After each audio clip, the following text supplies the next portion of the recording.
Hey everybody, this is Andy from LasVegasForCheap.com. I'm here to explain to you today the difference between the standard rooms at Caesar's Palace. There are 5 main room types, and it can be pretty confusing, especially if you've never stayed here before.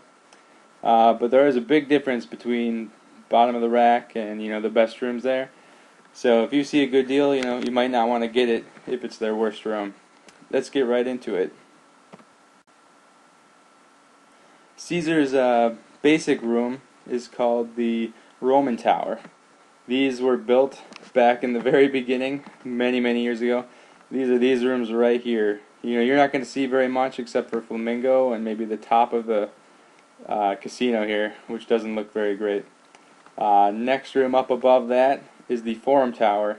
The reason they call it the Forum Tower is because it's close to the Forum Shops, which is over here between the Mirage and Caesar's Palace. What you can see is the Colosseum. Awesome view, actually. As you can see, this tower is a lot shorter, so it's not actually going to be that great. Middle tier is the Palace Tower. This is where they start labeling them here. The Palace Tower is actually pretty nice. You're going to start seeing some newer furnishings here.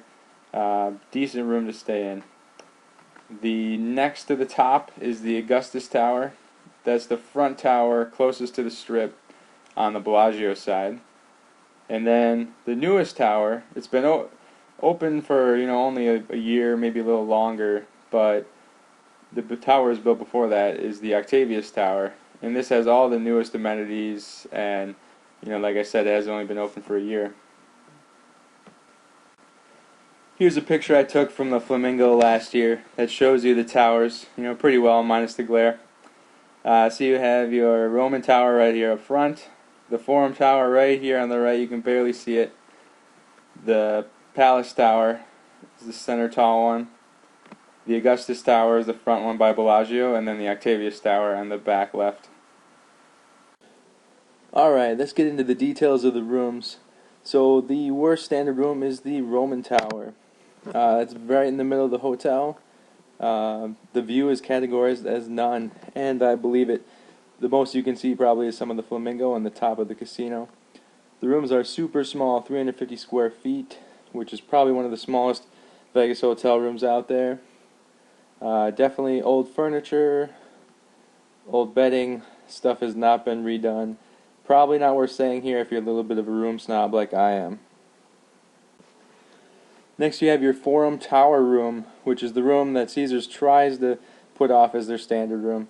This is where you're starting to get into something good enough to stay in. I stayed here last November, Thanksgiving 2012.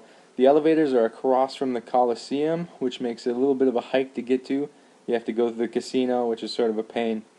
But once you get up there, the room's not bad. But when you look outside, the view is terrible. All you can see is the Colosseum. Some touches of other casinos, but not much. They have some fake room numbers. It seems like you're going to the 50th floor, but you're really only going to the 5th floor. However, the room is quite nice. Probably not refurnished or anything like that. You have some old furniture, but at least the stuff is nice enough. Probably the best part of the room is the bathroom. There are rain-style shower heads, and actually one point's angled, and one is directly down across your head, which is sort of nice for rinsing out shampoo. Very nice bathroom for what you get. Worth the money if you want to stay at Caesars, but I'd still recommend the next room up, which happens to be the Palace Tower room. This is middle of the line here, but the rooms are very nice. As you can see, they've been renovated at least somewhat. Quite big. You're stepping into a 650 square foot room now, almost twice as big as the Roman Tower room. Definitely worth it. If you can try to get this with a $20 trick at the front desk, well worth the upgrade. Now the best view is going to be the pool. Let me show you that here quick. Here's the view I had in September 2012 looking down at the pools. You have your adults only pool here at the bottom, and a nice little round pool. You can swim in all of it. Like I said, these rooms are updated, very nice. On top of it being a little bit bigger, the elevators are a little bit separated from the casino. You walk through a nice marble area. Still a little bit of a hike from the front desk, but not too bad. Plus you get some extra benefits in the room, like lip balm and toothpaste.